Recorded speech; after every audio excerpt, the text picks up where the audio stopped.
Good morning, boys and girls. I'm here to teach math. Today we're going to have our second lesson about division. So I'm very excited to teach you about division today. Today is May 1st, 2020, and I just wanted to let you know that yesterday on the video I said it was the 28th of April, so I'm sorry about that. The video itself was labeled correctly, but I said the wrong date. So today is May 1st. Friday, May 1st. So we're about to start division. The page numbers today are lesson 1, pages 429 and 430. So you can go get those ready, and I'm going to push the button. Okay, so today we're going to go into a little bit more information about division. And we're going to talk once again about equal groups, because when we're doing division, equal groups is very important. Just like when we were doing multiplication, equal groups was very important as well.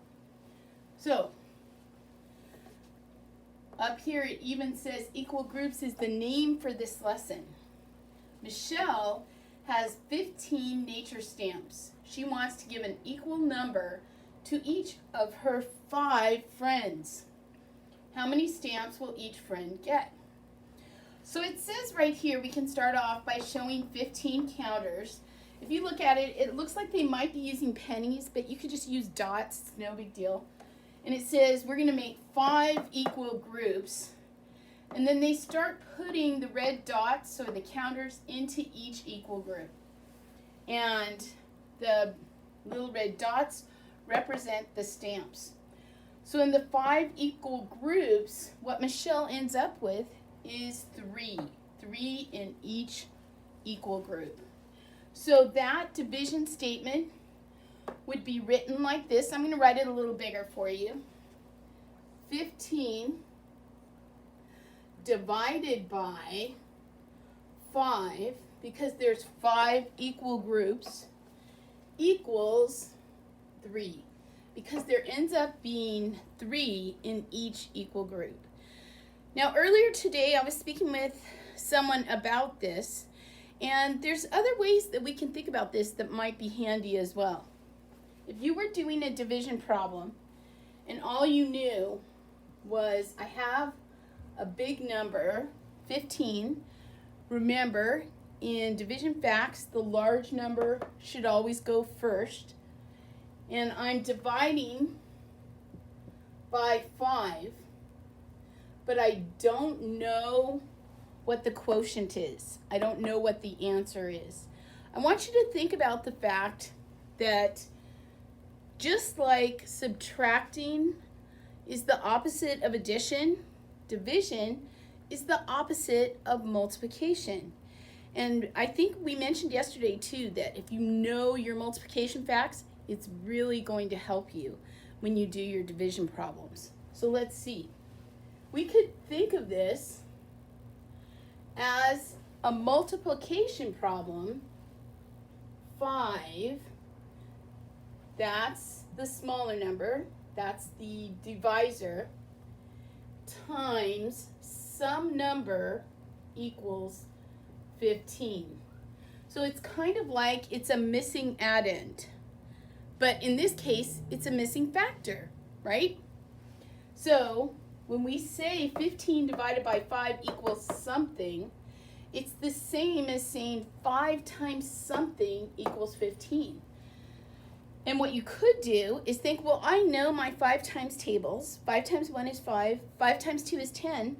5 times is 15. And then you'll know for sure, oh, that's right.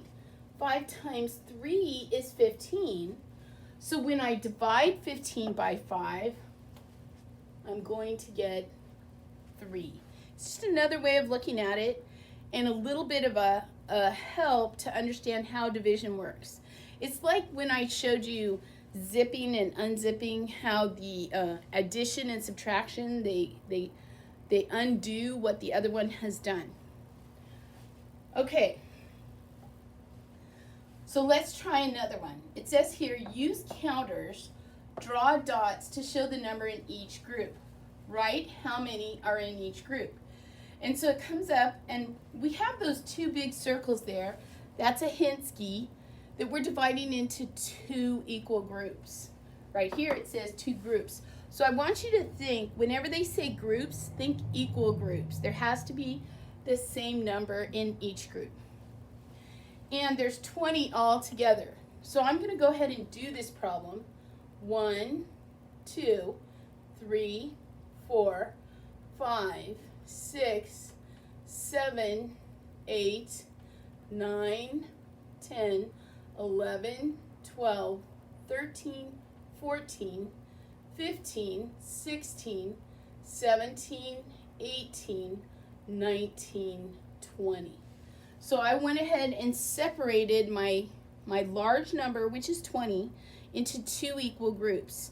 And then I'm going to see how many is in each group. Keep in mind that you could think of it this way. 2 times something equals 20. Okay, that should be a major big Henske. Okay, so 1, 2, 3, 4, 5, 6, 7, 8, 9, 10. So 20 divided by 2 equals 10. So there are 10 in each group when I divide 20 into two equal groups. Okay, once again, we have these embedded videos that you can look at on your own so you can see other ways that other people explain how to do division. So I'm going to erase real quick here.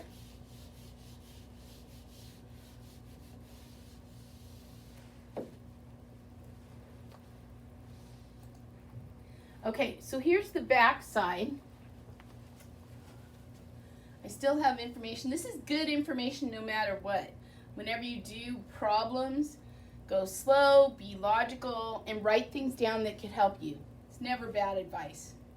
Okay, so now I have 16 counters, and I'm going to divide it into 8 equal groups. So I'm going to start out. Remember, you could pause the video so that you can see if you can do it on your own, and then come back. So I'm going to be very neat about this.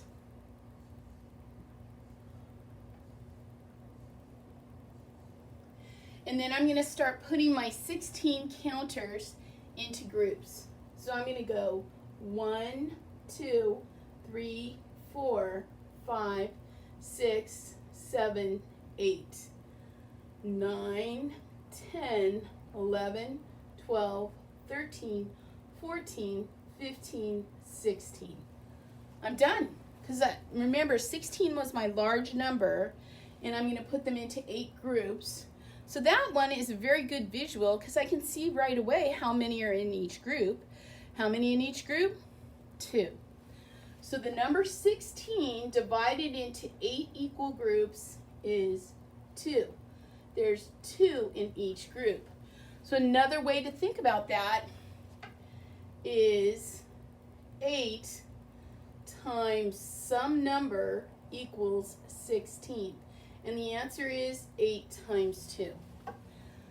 Okay, now we have 20 counters, and we're going to put it into 5 groups. 1, 2, 3, 4, 5. So I'm going to start counting. 1, 2, 3, 4, 5, 6, 7, 8, 9, 10, 11, 12, 13, 14, 15, 16, 17, 18, 19, 20. So that one's a pretty good visual too, because I can see that 20 divided into 5 equal groups is 4. So there's 4 in each group. Or I could say 5 times some number equals 20. And the answer is 4. So it's really, if you remember back long ago when you were in first grade, instead of being almost third graders, and you remember we had fact families. And sometimes the fact families looks like this. Well, obviously, when you have multiplication, you also have fact families. So we'll do this one right here. So the big number is 20. And the two things that are factors are 5 and 4. Okay, so when I multiply 5 times 4, I'm going to get 20. When I divide 20 by 4, my answer is going to be 5. When I divide 20 by 5, my answer is going to be 4. So the thing about math, and we've talked about this before, is math is all about patterns. There's lots and lots of patterns. So if you can find the pattern and find the one that you can relate to, that's really going to help you a lot. So let's do this next one. Okay, we're dividing 18 this time into 6 equal groups. So I'm going to go 1, 2, 3. God bless those people outside where we hear the siren. God, please protect them and help them. Thank you, Jesus. Amen. Okay, divided by 6. So I'm going to start counting. I'm going to count up to 18. 1, 2, 3, 4, 5, 6. Do you notice as I'm counting, I'm only putting 1 in and then going to the next equal group. So now I'm going to go up here. I'm at 6, 7, 8, 9, 10, 11, 12. So I'm at 12, and now I'm going to keep going. 13, 14, 15, 16, 17, 18. So once again, it's really easy to see what number is in each group. 3. So 18 divided by 6 is 3. There are 3 in each equal group. We could also say 6 times some number equals 18. And the answer is 3. Or we could write it as a math fact family. 18 is the result of two factors, 6 and 3. Okay, last one. 10 counters, 5 groups. 1, 2, 3, 4, 5. 1, 2, 3, 4, 5, 6, 7, 8, 9, 10. How many are in each group? 2. 10 divided by 5 is 2. So there are 2 in each equal group. Or we could say 5 times some number equals 10.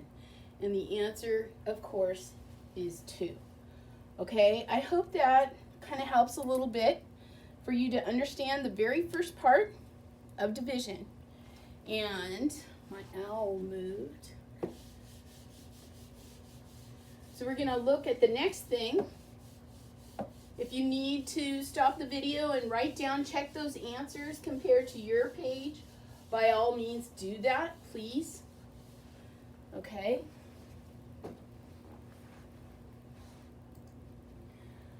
Okay, those are my new favorites, the number blocks.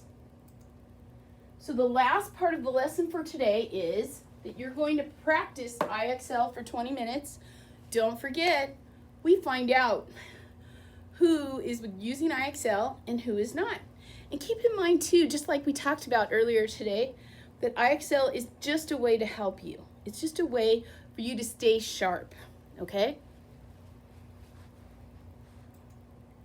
Today you're going to be doing Z.1, and I believe that is about division. So really quick right now, I'm going to play a little number blocks for you. Like I said, my new favorite. And we're not going to watch the whole thing, we're just going to watch the beginning. And then I'll send you this PowerPoint so you can watch the whole thing yourself. Have fun and learn math at the same time with Adapted Mind.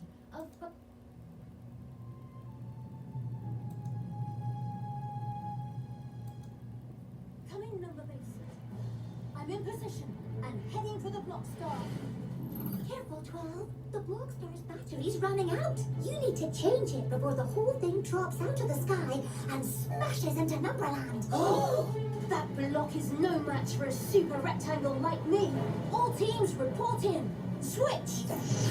2 6s, standing by. Switch. 3 4s, standing by. Turn. 4 3s, standing by. Switch. 6 2s, standing by. Switch. 12 1s, standing by. Switch. I'm going in. Hold on tight. You need to turn off the force field before you can get to the battery.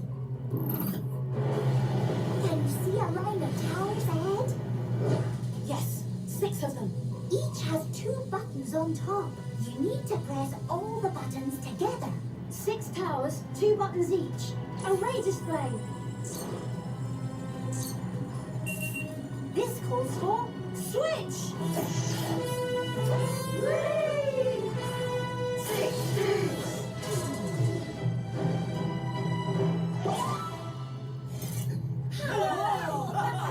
Lucky, you've done it, 12. Now, head for that battery. There's no time to lose. I'm on it. Switch.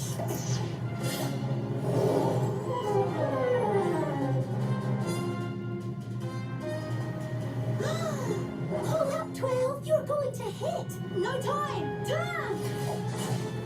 4 3s.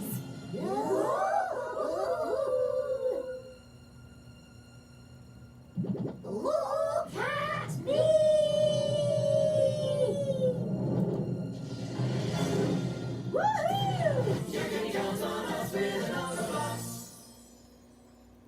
Go ahead, 2.